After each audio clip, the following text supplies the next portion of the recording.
espero que eu tenha conseguido falar direito, mas se vocês tiverem pergunta, fiquem à vontade. Eu quero perguntar. Ele vai embora desta região aqui por causa que ele fica assim mais permanente, azoado, que ele não gosta. Ele vai embora para o Amanã por causa que é um local que fica mais quieto lá. O peixe-boi? É? É, tem muito a ver com isso. Porque o que acontece? Aqui, né, a casa principal dele é, por exemplo, a caça, o saracura, a água, o teiu, ele tem alguns lugares que ele gosta. Esses lugares secam muito, né? Aqui sobra mais água, por exemplo, aqui em Cano, no Lago Mamirauá, mas mesmo a cabeceira do Mamirauá agora está seca. Então, os lugares que eles gostam mesmo secam. Ou vamos dizer assim, não é que seca todo ano, mas pode secar. E ele não, é difícil para ele saber se vai ou não vai secar, é como dizer o futuro. A mesma coisa que pra gente, para vocês, na verdade, que entendem melhor, às vezes é difícil para vocês saberem se essa seca vai ser muito, muito seca, mais ou menos seca.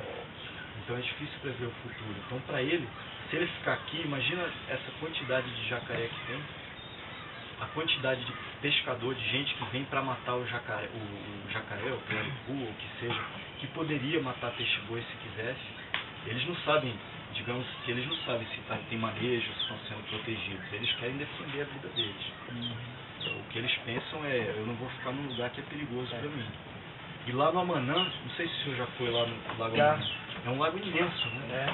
É um lago de 40 quilômetros, que ele, apesar dele diminuir a profundidade, ele não fica um lago pequenininho. Ele fica raso, 2 metros, mas ele continua um lago imenso. Então lá eles têm muito espaço para ficar. E lá, como é água preta também, lá tem menos jacaré, lá tem menos bicho em geral, na água preta. Mesma coisa no Lago Perfé também. Então eles vão para lá para procurar um abrigo. Eles também não têm comida lá, porque tem pouco capim. Mas aqui também tem pouco capim na água, né? O capim ainda mais em terra, na seca. Então entre não ter comida aqui e não ter comida lá, mas ficar protegido lá, eles vão para lá. E aí quando dá cheia, que aqui fica muito capim, eles voltam para comer para cá.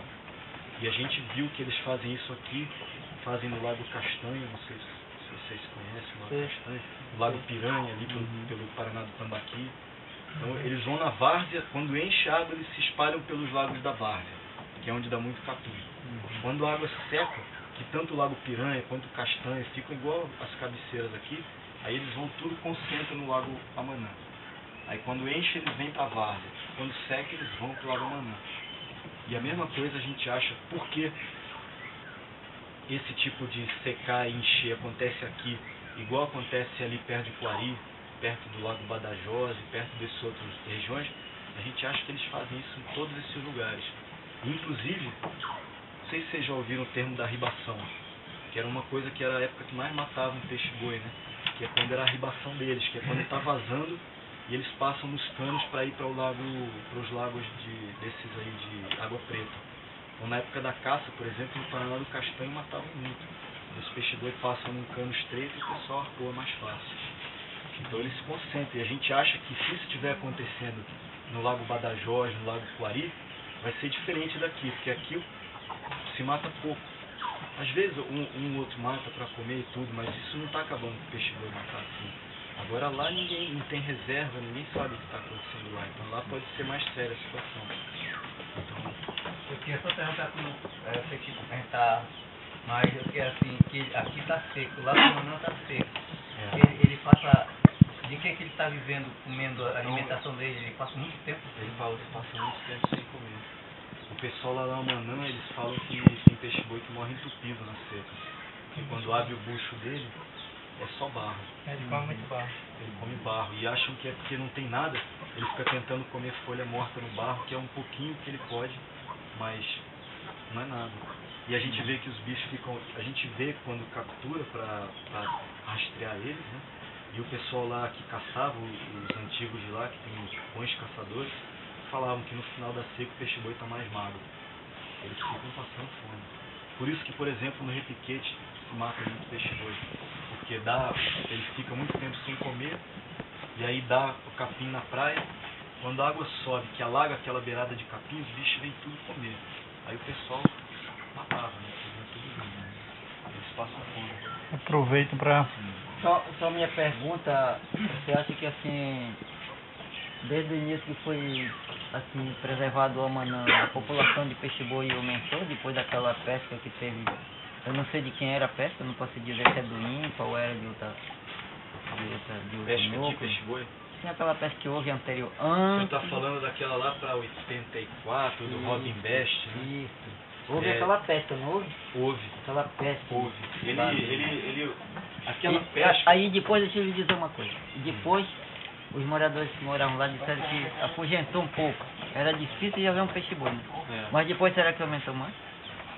Já agora? Pois é, uma coisa que acontece é que é muito difícil saber quanto peixe-boi tem, porque é muito difícil ver. Se eu falar para o senhor, a gente entende para onde eles vão, mas de quantos tem, igual se entende do pirarucu, a gente não sabe. O que a gente sabe é, por exemplo, sabe como a gente sabe um pouco de que o peixe-boi diminuiu muito? Porque na época que era legal a caça dele, tem um senhor que fez um trabalho lá no porto de Manaus, na época que era legalizada, sempre que chegava um peixe-boi eles anotavam no porto de Manaus, chegada de peixe-boi, igual eles fazem com mercadoria. Eles anotavam que entrou peixe-boi. Então tem uma pessoa que pegou todos os livros lá do porto de Manaus, desde 1786 até 1984, algo assim, mais ou menos. 76. Porque deixa eu rezar isso aqui. Porque o caboclo aqui, ele não sabe nem o ar, ele nem o outro. Mas ele tem uma nação que é dessa seguinte forma. E também não é todos caboclos, é vários. Tem caboclo que olha o dia inteiro e não enxerga um peixe-boi boiar. Mas aqueles que é matador, pescador, como esse aí, é pescador de pirarucu, né? Então é o seguinte, ele chegar num canto, ele sabe que tem pirarucu. E o pescador também ele sabe que tem peixe-boi. Ele sabe que tem pouco e tem muito, né? Eu já não pesco, mas meu pai pescava. O pai dele pescava muito. O avô andava 1 metro, era todo no peixe-boi. Porque sabia pescar e sabe que está ali, aqui tem muito. A conversa está boa, mas nós temos um horário que as pessoas estão... Por isso que eu perguntei se já tinha muito, vão né? ter que sair. Eu acho que a resposta é não. Se tem muito, a resposta é não. Alguém podia contar. Agora, né? quanto tem, a gente tentou. É só a última coisa. A gente tentou, sabe como? Pegando os melhores caçadores de peixe-boi lá, seu Sabá, seu Jota, seu Miguinho, vários deles, e a gente pegou no Lago Amanã 2 por canoa. E aí espalhou. Botou, vocês contam esse pedaço, outra canoa, vocês contam esse pedaço, outra canoa, vocês contam esse pedaço. Só caçador de peixe-boi, que é quem melhor enxerga. Enxerga. São os que conseguem enxergar. A gente fez isso uma manhã inteira.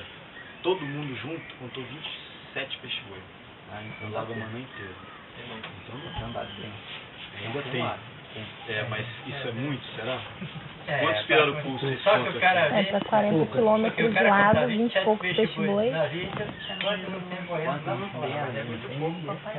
Mas é para ele boiar, né? Muito ou pouco é uma palavra que às vezes a pessoa usa de acordo com o que ela sente. Mas não quer dizer que é a verdade, né? Ó, 27 peixe-boi é muito, mas nesse cano aqui vocês contam quantos pirarucu? 18. Eu não sei quantos foi esse ano, ainda está faltando resumir ainda, mas acho que vai dar bastante mil, né? Vários mil, vai. Vários mil de pirarucu. Então se contaram 27 peixe-boi, tá bom, podem ter errado. Diz que tem 100, mas 1000 não tem, né? 500 não tem. Mas 500 tem.